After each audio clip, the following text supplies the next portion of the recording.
सभी मुख्य अतिथि महोदय एवं विशिष्ट अतिथि महोदय एवं सभी सम्मानित साथी इस गांव से आए हमारे नौजवान साथी, पिता तुल्य बुजुर्ग, माताएं बहनें, नन्हे मुन्ने प्यारे बच्चों, अक्सर हम लोग इधर आए हैं। इस साल में खास कर तो रास्ता भूले हैं, उसमें कमी है राजा भाई की। समाज अगर कुछ चाहता है, अगर कुछ उम्मीद करता है, तो समाज को भी ये समझना होगा कि उसे भी कुछ अर्पण करना होगा, कुछ देना होगा। आप चाहते हैं कि हमें सब कुछ मिले लेकिन देना ना पड़े कुछ, तो ऐसा मुमकिन नहीं हो सकता। आप चाहते हैं कि हमारी सरकार बने, हम ताकतवर बने, हमारे लोग नेता बने, ये सारी चीजें तो चाहते हैं। आप एक घंटे इंतजार नहीं कर सकते। किसी मजबूरी में कोई फंस गया, रास्ते में कोई भी बात हो सकती है, कोई भी स्थिति हो सकती है, तो इतना तो आपको देना पड़ेगा ना। अगर हम सुबह से निकले हैं, समाज को संगठित करने का काम कर रहे हैं, तो आपकी भी जिम्मेदारी बनती है। इतनी जिम्मेदारी खुद लेनी पड़ेगी, उठानी पड़ेगी आप सभी को। और ये सबको समझना, और सब नहीं समझ पाएंगे।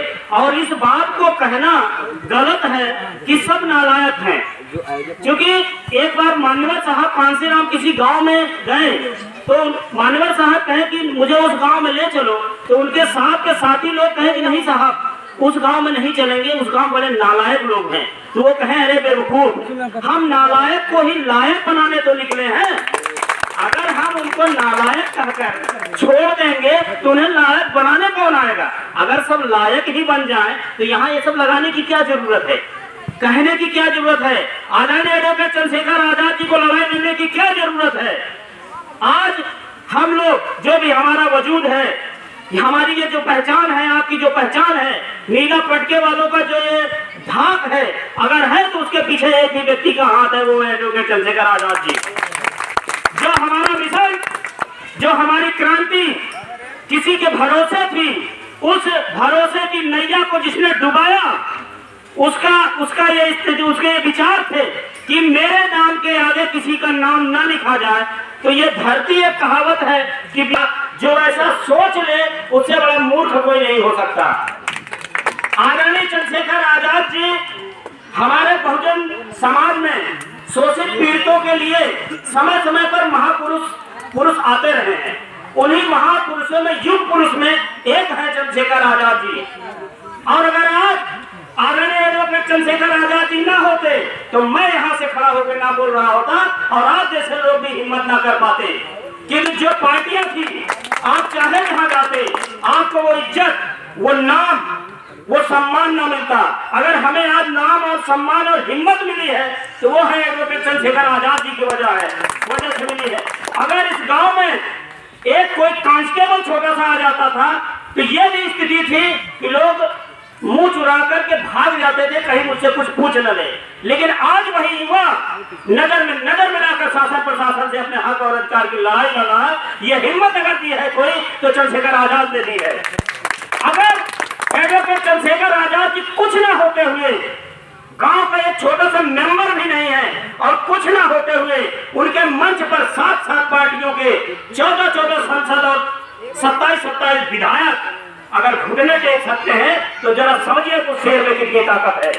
आप किसी अरे गहरे नथु खैरे नेता के साथ नहीं लगे हैं, आप ऐसे नेता के साथ लगे हैं जो जब जहां जाने की, आज भीम आर्मी से भारत का कोई ऐसा जिला नहीं है जो भीम आर्मी से हिला नहीं हो। और अगर भीम आर्मी से नहीं हिला है साथियों, तो वो सिर्फ भीम आर्मी से हिला है, तो उसके पीछे एक ही व्यक्ति की मेहनत है, वो है एडवोकेट चंद्रशेखर आजाद जी।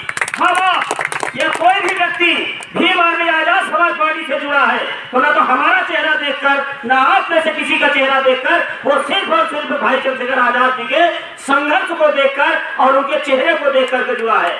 हम सभी लोग उनका सम्मान करते हैं, और हम उनके लड़ाई को कभी कमजोर नहीं होने देंगे। जो लोग विरासत की राजनीति कर रहे हैं, वो लोग जो कहते हैं कौन भीम आर्मी, उनसे जाके पूछो कि ये वो भीम आर्मी है जिसके पीछे जब वो इशारा कर देता है तो करोड़ों जनता आ जाती है और सड़कें जाम हो जाती है। ये वो भीम आर्मी है। वो क्या जानेंगे जानेंगे, महलों में बैठे लोग क्या जानेंगे कि दलितों की क्या दर्द होता है। महलों में बैठे लोग जानेंगे क्या कि दलितों के ऊपर क्या अत्याचार होता है। वो हमारी गलियों को क्या जाने, वो मलिन बस्तियों की गलियों को क्या जाने। जो महलों में बैठे जो कहते हैं कि कौन सी भीम आर्मी, वो पूछे उन गलियों से अगर कोई गुजरा है तो चंद्रशेखर आजाद जी गुजरे हैं।